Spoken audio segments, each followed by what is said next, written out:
Erika Kirk finally hits back against the insane conspiracists who are sowing massive discord on the American right. Meanwhile, a tanker is seized off the coast of Venezuela. Things are deeply heating up here in this Western Hemisphere. What does it mean for Trump foreign policy? All of that and much more in today's episode of The Josh Hammer Show.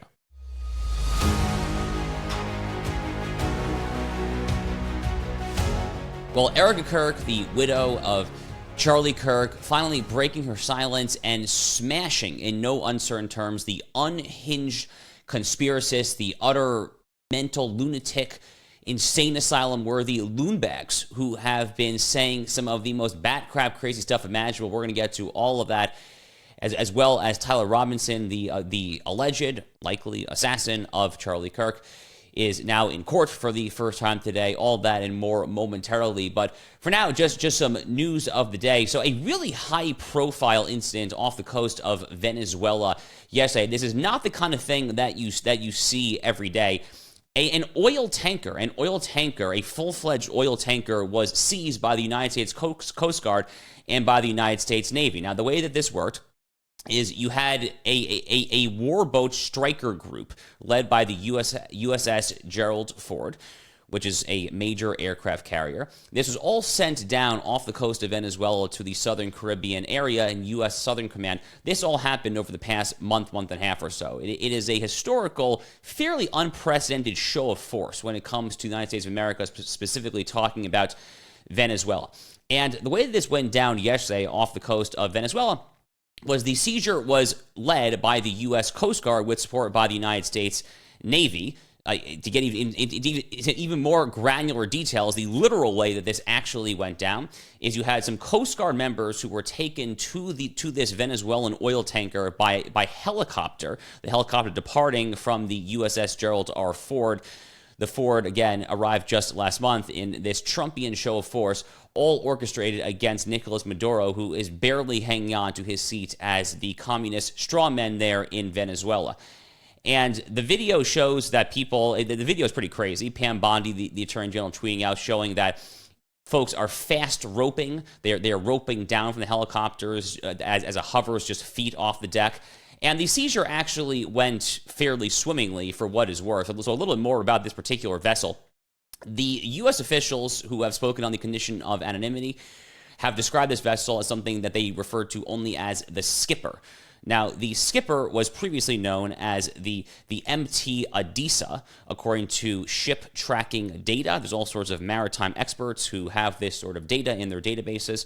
The Odessa was previously sanctioned by the United States in the year 2022, so just 3 years ago, over accusations that the ship at that time belonged to a highly sophisticated network of shadow maritime vessels that were involved in smuggling crude oil on behalf of the Islamic Revolutionary Guard Corps, which is part of the revolutionary Iranian regime, as well as Hezbollah.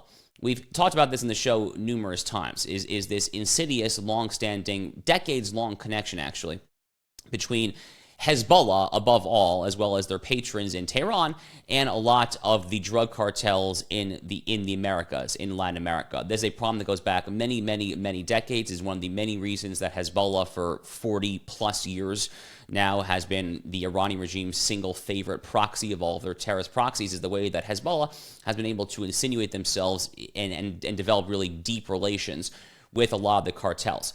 This actually reached something of a breaking point in the second Obama term about 10, 11 years ago or so. Unfortunately, the Obama administration ends up largely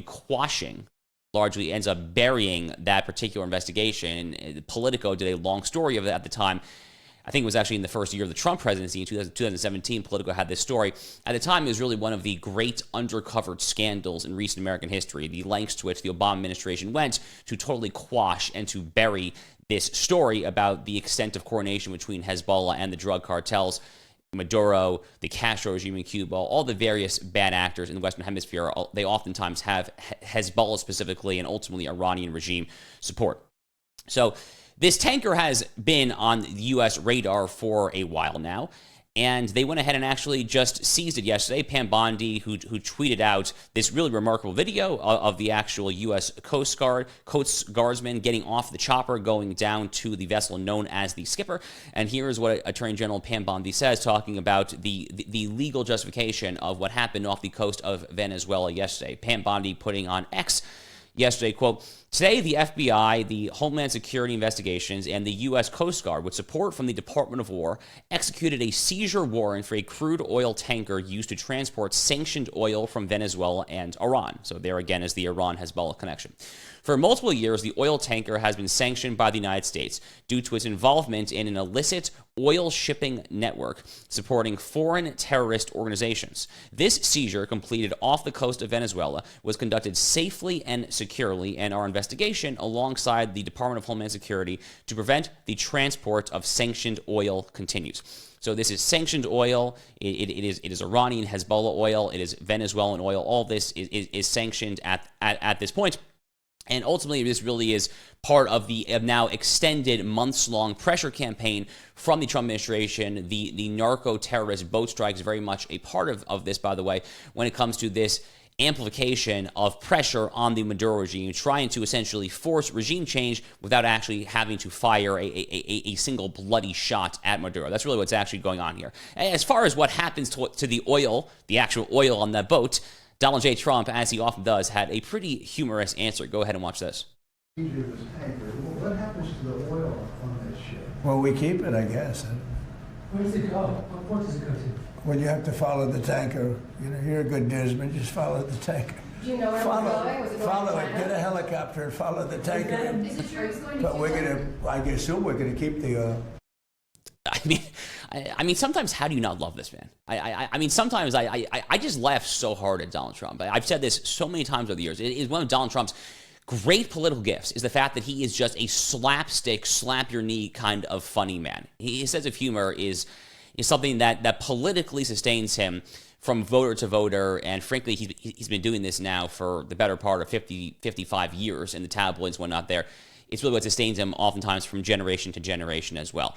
Meanwhile, the Department of Homeland Security, their head, the secretary there, Kristi Noem, also had this to say on Fox News about the Venezuelan tanker seizure. What was DHS's involvement in the seizing of that oil tanker off Venezuela yesterday? It was a Coast Guard-led operation. So they worked very closely with the Department of War and Department of Justice, FBI.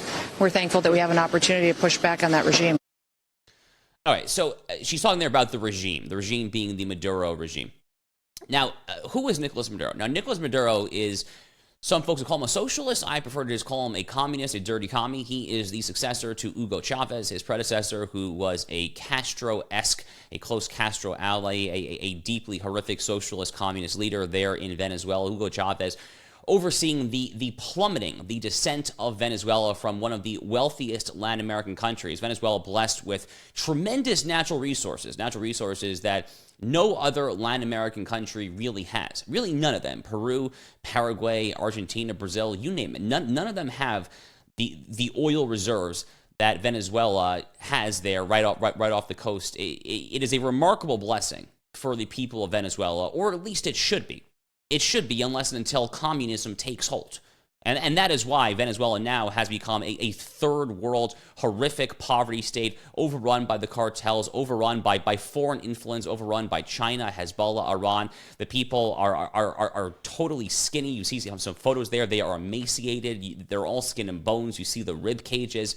They're eating dog and eating all sorts of other stuff there. They can't even get enough food to actually put food on the table to feed their family. It is yet another lesson, as if you needed it, as to why socialism and communism are just complete and utter non-starters when it comes to how to structure an economy. A complete and utter non-starter, because there is no one who suffers more from socialist and communist utopian schemes actually implemented into reality. There is no one who suffers more than the actual people themselves. I've never been to Venezuela. I actually have been to Cuba. I was in Cuba actually in 2019. I kind of reluctantly went, and I saw it, and I couldn't believe sometimes what I saw.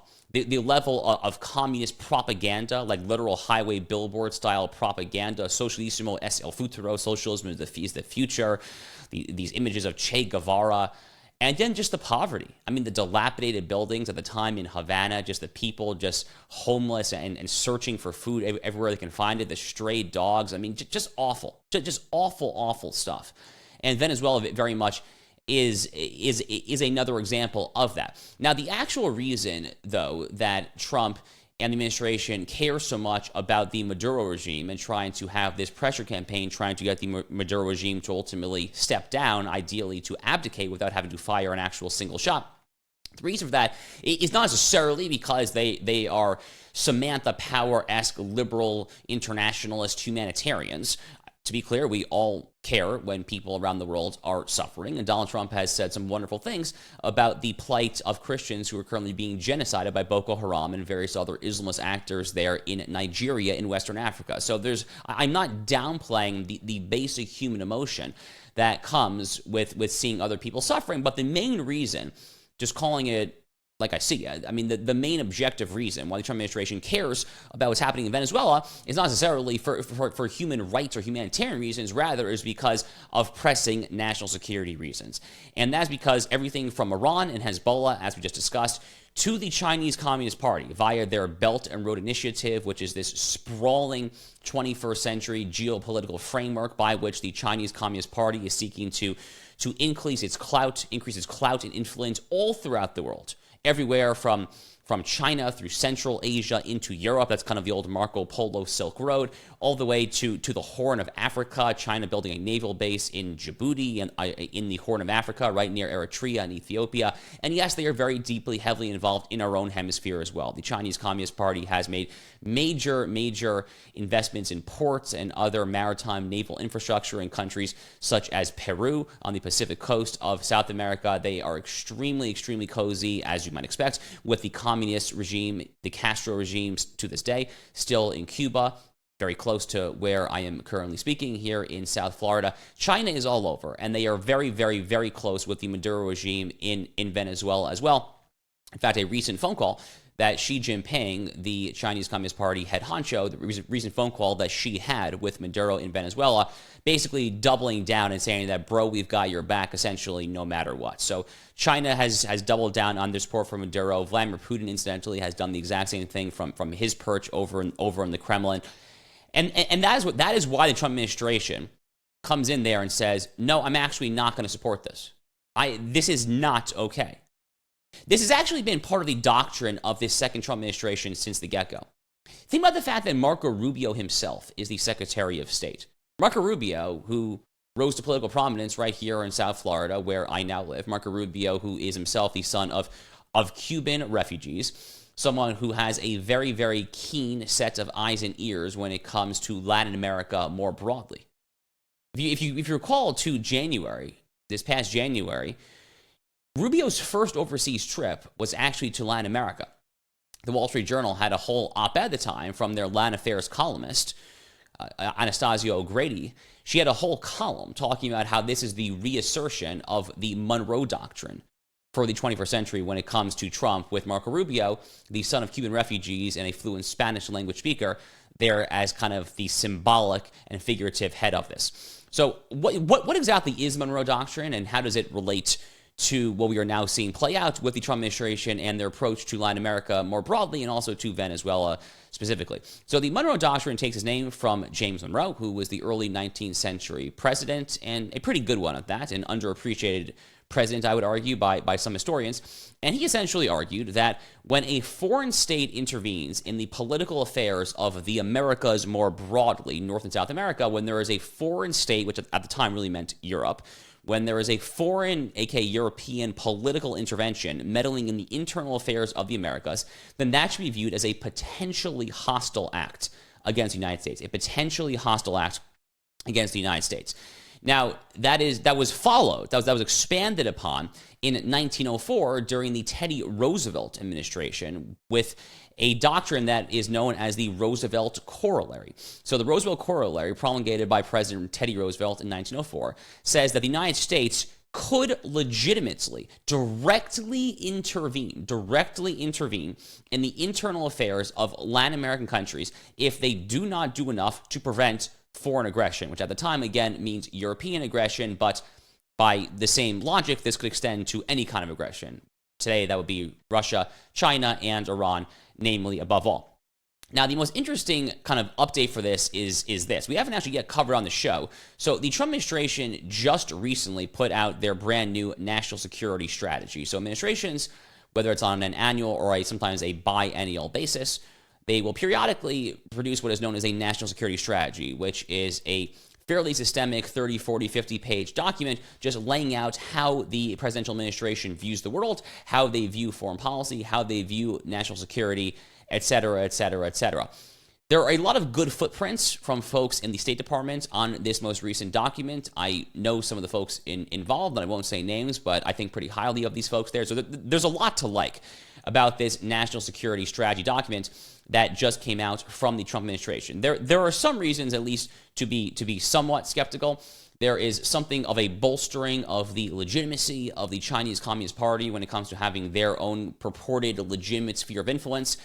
I could do without that, frankly, and I could do with a little more of trying to bolster our actual allies in the Indo-Pacific when it comes to Japan, Philippines, Taiwan, to extrapolating even further, places like India and Australia.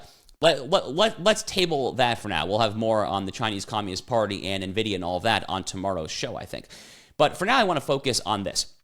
In the recent Trump national security strategy, they explicitly introduced what they refer to as the Trump corollary to the Monroe Doctrine. So we're actually no longer just talking about the Roosevelt corollary, the eponymous corollary of President Teddy Roosevelt from 1904. Now, per the national security strategy's brand new language, and this just came out within the past week and a half, 2 weeks, they're referring actually explicitly now. So they're kind of retroactively justifying these series of Pete Hegseth-led narco strikes, and now presumably also this brand new Venezuelan oil tanker seizure. They're justifying this on the Trump corollary. So here is how the Trump administration's national security strategy talks about the Trump corollary to the Monroe Doctrine. It says as follows, quote, "After years of neglect, the United States will reassert and enforce the Monroe Doctrine to restore American preeminence in the Western Hemisphere and to protect our homeland and our access to key geographies throughout the region. We will deny non-hemispheric competitors." Note that language, by the way. This is an aside from me.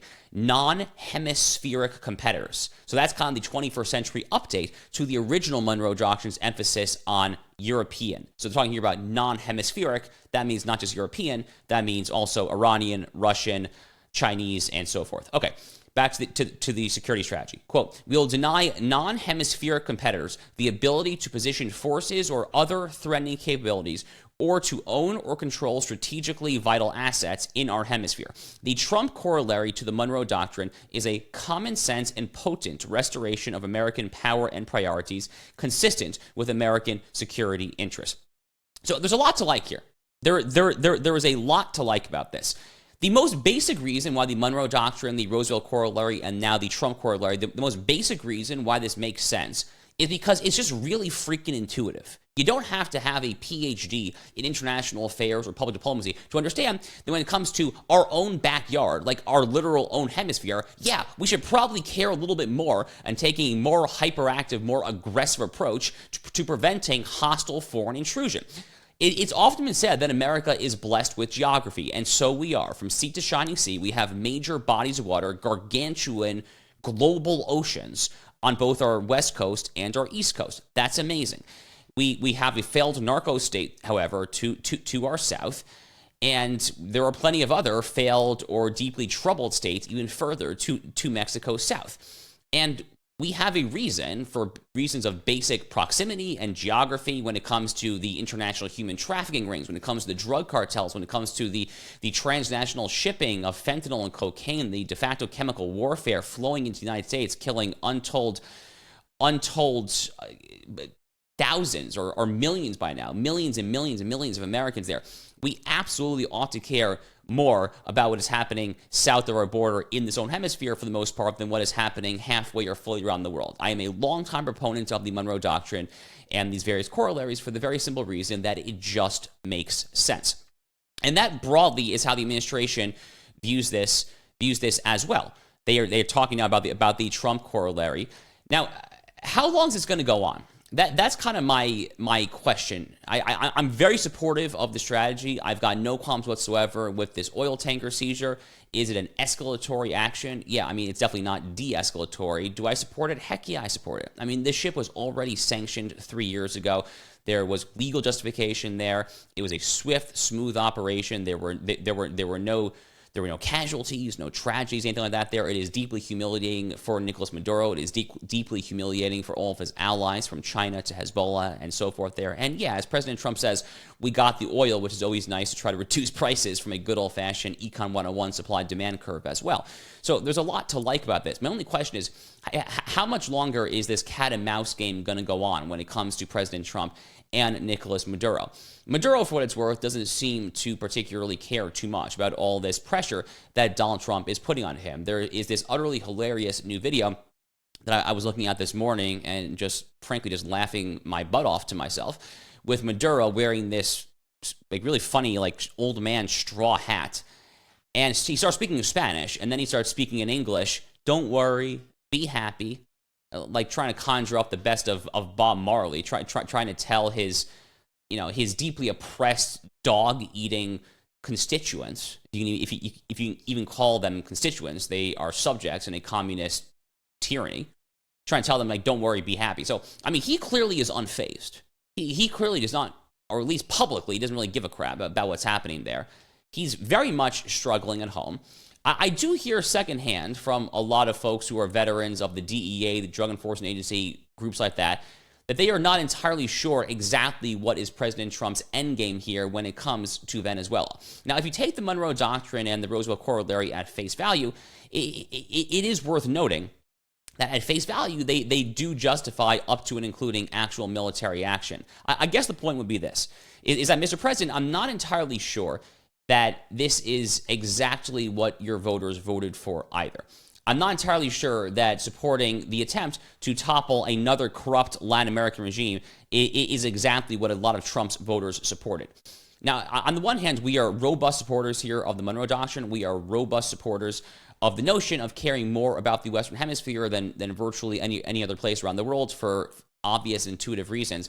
I'm just not entirely sure that if push comes to shove, if another Bay of Pigs invasion style operation is necessarily something that will redound to our interest. We'll see.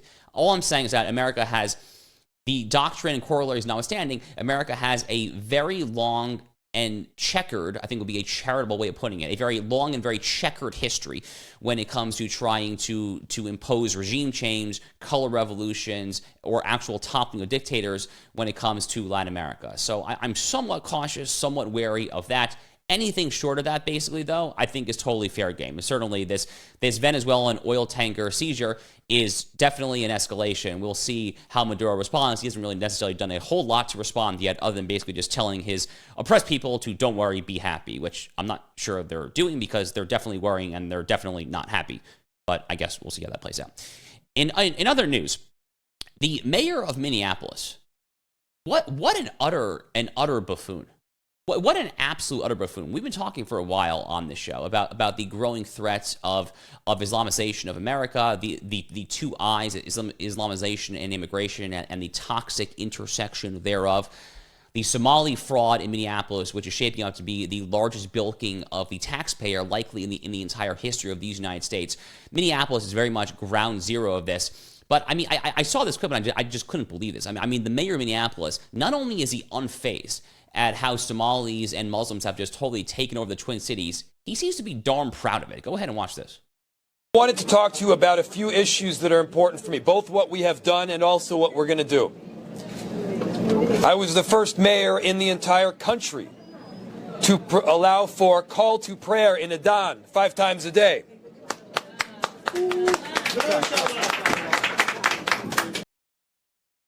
Oh yeah, let's clap like seals. Let's clap like seals, because this purportedly, putatively Jewish guy, that's the mayor of Minneapolis. He's allegedly Jewish, who is bragging about how I'm the first guy to allow the call to prayer 5 times a day.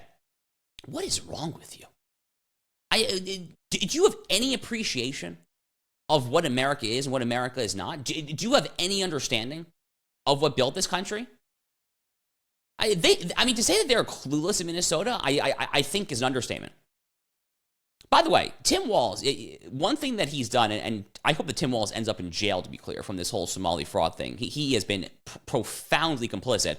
Scott Bessent and the Treasury Department, they are currently investigating the extent to which Tim Walz, Ilhan Omar, all these various other Minnesota leaders, the Attorney General Keith Ellison, and Muslim Brotherhood stooge, they are currently looking into the extent to which all of these idiots were complicit in bilking the taxpayer there. Another thing under the radar that Tim Walz has done that hasn't gotten a whole lot of attention, I actually only noticed myself when I went to Minnesota for the first time in August to visit my buddy who's got a lake house there, and we're playing golf at his club, and I saw the state flag of Minnesota. I was like, wait a minute, that's not the state flag that I remember, because I used to know all the state flags, just kind of like a nerdy thing I used to know. And the new state flag of Minnesota, which Tim Walz has himself signed into law, has a shocking resemblance to the Somali flag. Literally, after the show's over, go ahead and Google Minnesota flag, Somali flag. You'll see the same star. I think that's deliberate. I don't think that is purely coincidental. So anyway, the mayor there just bragging about how he's basically just running roughshod over his own citizens by blasting this highly obnoxious call to prayer from the minarets of the mosques 5 times a day. And by the way, the first call to prayer is really freaking early in the morning. Guess what? I wake up early in the morning too. I was this is literally on yesterday's show. I wake up nowadays around 5 a.m. I'm in synagogue by 6 a.m. or just thereafter there. Guess what? I don't need a call to prayer to wake up half the city around me. It's called an alarm clock. I'm not entirely sure why that's not good for all of the world's religions, but apparently the mayor of Minnesota is bragging about the fact that the mosques are waking up half a city in the wee hours of the morning. Just unbelievable stuff. I mean, to be clear, the call to prayer is frankly the least of our concerns. I mean, there are a much more profound concerns when it comes to the compatibility or lack thereof of the so-called religion of peace and the United States of America. The shocking poll that we mentioned on this show that was taken less than 3 weeks after October 7, 2023, showing that 57.5% of American Muslims felt that the Hamas pogrom, the Nazi-esque slaughter on that terrible day, they thought that it was either justified or somewhat justified. 57.5% of American Muslims. I mean, Muslim assimilation to America is not going well. I mean, understatement of the freaking century. And here we have the mayor of Minnesota who is beating his chest and pretends like he's proud of the fact that he's the first mayor to just have this call to prayer 5 times a day. To call this man a useful idiot, I think would be unduly praiseworthy. He is a scoundrel and a fool, and I frankly wish him nothing but the absolute worst. Incidentally, one of the individuals who has been, or I should say, who was sounding the loudest alarm in all of the commentarias and all of the chattering class when it comes to the threat of Islam and the notion that Islam is simply not categorically compatible with the United States. I say categorically because some individuals, fine, but as talking here in categories, okay, the notion that Islam is not categorically compatible. One of the loudest voices on this was the late Charlie Kirk. We discussed this on Charlie's show. We discussed it at his private, off-record, now infamous retreat that he organized in the Hamptons in August, the one that's been the subject of so much conspiracy. Charlie was all in on the notion that Islam and immigration are not compatible. And one of the reasons that Charlie was so adamant that Islam is not compatible with the United States is because Charlie correctly understood America to be a biblical nation, to be founded, as is often said, in the timeless, eternal truths, principles, and ideals of the Bible, of the Judeo-Christian tradition, the Hebrew Bible, the New Testament, all of it. Charlie himself, even though he was an evangelical Christian, closely studied the Hebrew Bible, the Torah, the books of Moses, above all. In fact, one of the things that Charlie Kirk did was he actually turned his phone off. He turned his phone off when Orthodox Jews like myself do, from Friday night to Saturday night. He observed his version. Their family observed their version of the Sabbath. It's an amazing thing, and his new book out, Stop in the Name of God, talks about it.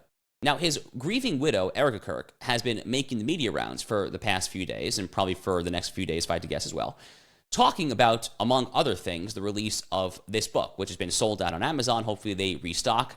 I personally know what that feels like. My own book earlier this year was out of stock on Amazon the morning of publication day. Not a great feeling. We'll hold that story for another day. So Erika Kirk has been making the rounds. And among the things that she did, I mean, this is really amazing stuff. She finally comes out swinging. Finally. Again, some of just the utterly unhinged conspiracy theories that have been flying against her, Turning Point USA, yours truly, and so many others. Here is Erika Kirk. Call me names, I don't care. Call me what you want. Go down that rabbit hole, whatever. But when you go after my family, my Turning Point USA family, my Charlie Kirk Show family, when you go after the people that I love, and you're making hundreds and thousands of dollars every single episode going after the people that I love because somehow they're in on this, no. You know, I have to say it. I've never seen you like this. No, this is righteous anger because this is not okay. It's not healthy. This is a mind virus. Yes, I believe in our judicial system. I do. We have a hell of a team working on this. Excuse my French. But this is not okay. So strong stuff there from Erika Kirk with Harris Faulkner on Outnumbered over on Fox News. You see the deep-rooted frustration. You see the anger in her eyes. A little bit more, actually, for now from Erika Kirk. Go ahead and watch this clip as well. Your words are very powerful, and we are human. My team are not machines, and they're not robots. They are human. We have more death threats on our team and our side than I have ever seen. I have kidnapping threats. I have, you name it, we have it. And my poor team is exhausted. And every time they bring this back up, what are we supposed to do? Relive that trauma all over again? They watched my husband get murdered. I have no idea how I would have reacted if I was there that day.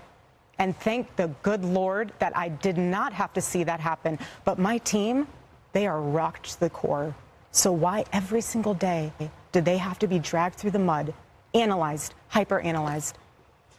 You know, sit in a corner and cry and be in fetal position. This is a duty to my husband, and it's an absolute honor, and I will never back down. And so my message to them is to stop. To stop. And that's what we will say here on Outnumbered. Really powerful stuff. It was either in that interview or in a different interview as well that Erika Kirk actually cited a somewhat lesser known portion of the book of Nehemiah from the Hebrew Bible, basically trying to explain why she's been too focused on building on her husband's, on her late husband's legacy, rather than responding to all of the noise there. So, frankly, the fact that she was able to cite the book of Nehemiah, to me, is just deeply impressive there. You don't necessarily walk and meet a ton of Christians, or Jews for that matter, who are able to just freely cite the book of Nehemiah. So that was really, really great to hear as well. Look, all of the various strands of this story are now reaching something of a head. Erika Kirk speaking out for the first time, really, in these now 3 months since Charlie's untimely and horrific assassination, about the unhinged lunatic conspiracy theories from the likes of Candace Owens and all of her various fellow travelers there. Meanwhile, today also, Tyler Robinson, the alleged, but I guess we'll editorialize and say likely, all but assuredly, assassin of Charlie Kirk, making his first in-person court appearance today in Provo, Utah. Robinson is being charged with aggravated murder and a series of other related felonies, all in connection with his alleged, but again, I will say likely and all but assured, assassination of Charlie Kirk on September 10th at the campus event in Utah at Utah Valley University. So it's all coming to a head. Robinson is in court. There's been a lot of back and forth, by the way, trying to figure out the extent to which the judge is acting properly and trying to make a lot of these proceedings secret, trying to protect privacy rights. For what it's worth, Erika Kirk herself has been critical of that, actually, has said that no, more of this should be public. A lot of other media organizations as well have called for more transparency. This is kind of one of the long-standing give and takes of trials, is you always have this back and forth between folks who are more sympathetic towards criminal defendants when it comes to privacy rights than when it comes to the public interest, more transparency. Frankly, you actually see the same kind of tension play out when it comes to debates over whether or not the U.S. Supreme Court should actually televise their oral arguments, which to this day they actually do not do. So there's all sorts of tensions there which are kind of to the side, but Tyler Robinson is making his first physical in-court appearance today. personally, assuming that he is found guilty, which I have little doubt that he will be, I hope that he is executed ASAP. None of this BS, none of these years and years and decades of these overly frivolous appeals when it comes to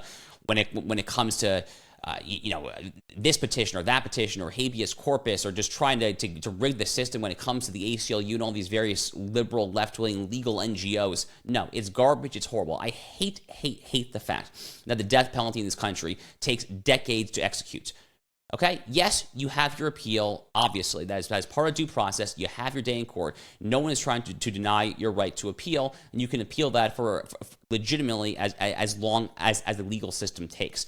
But the notion that someone like a Tyler Robinson, the notion that someone like a Dzhokhar Tsarnaev, the Boston Marathon bomber, that these people can just rot on death row for decades and decades, what? Why? If you are guilty of the most horrific crimes, and you've had your legitimate appeal, then execute the son of a you-know-what. Do it. I mean, for what it's worth, I will say now something that I said on television shortly after Charlie's assassination. Charlie was a friend, as the viewers likely know.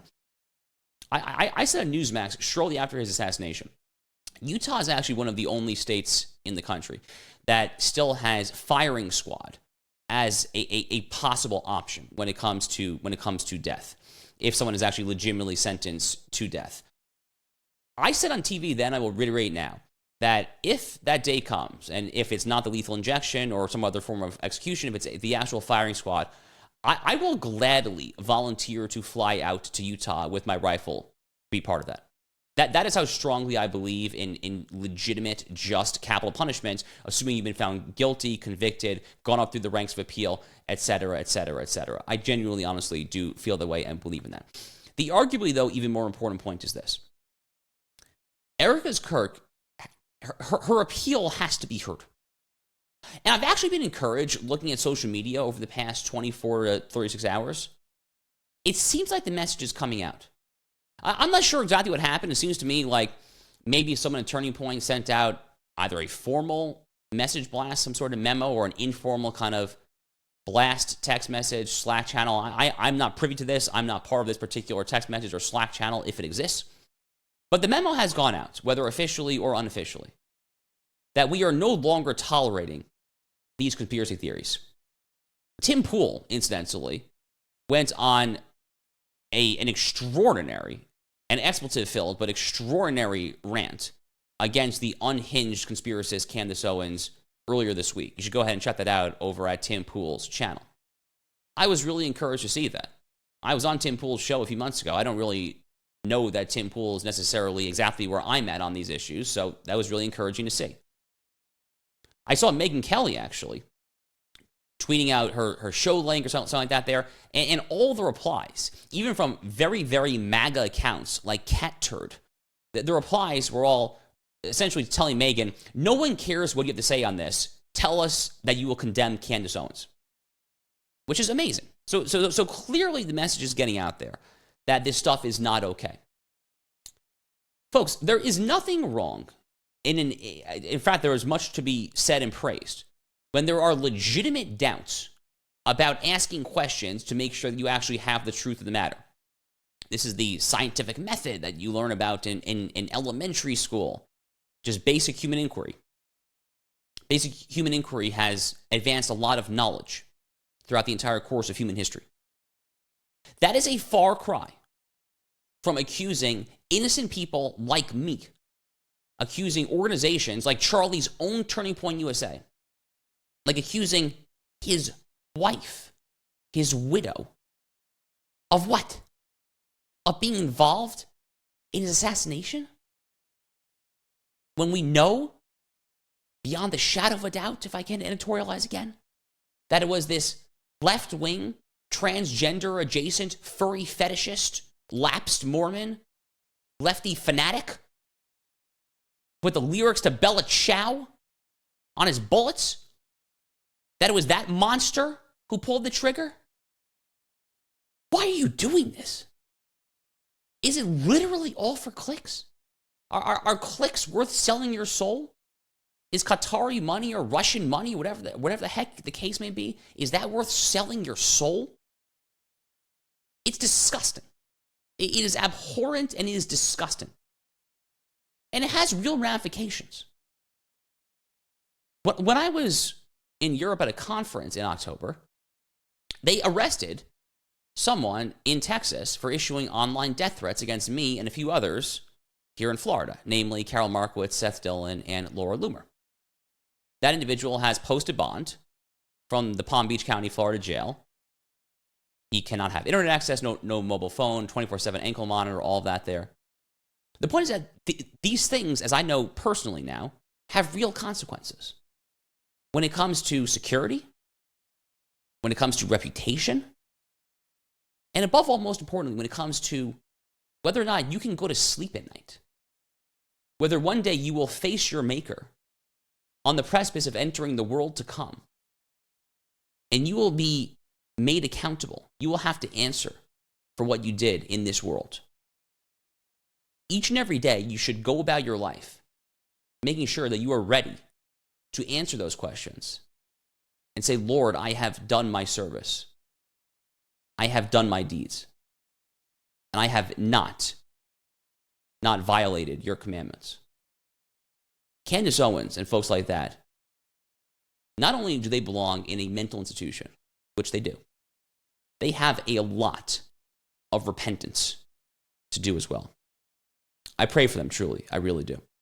But for now, Erika Kirk's words should be heard in clarion voice from sea to shining sea. God willing, they will be doing exactly that. Well, as a reminder, folks, make sure to like and subscribe to The Josh Hammer Show. You can watch our video format over on Newsweek at the Newsweek YouTube page. You also watch the show via the Salem News Channel. But for now, I'm Josh Hammer. I hope you enjoyed today's episode of The Josh Hammer Show.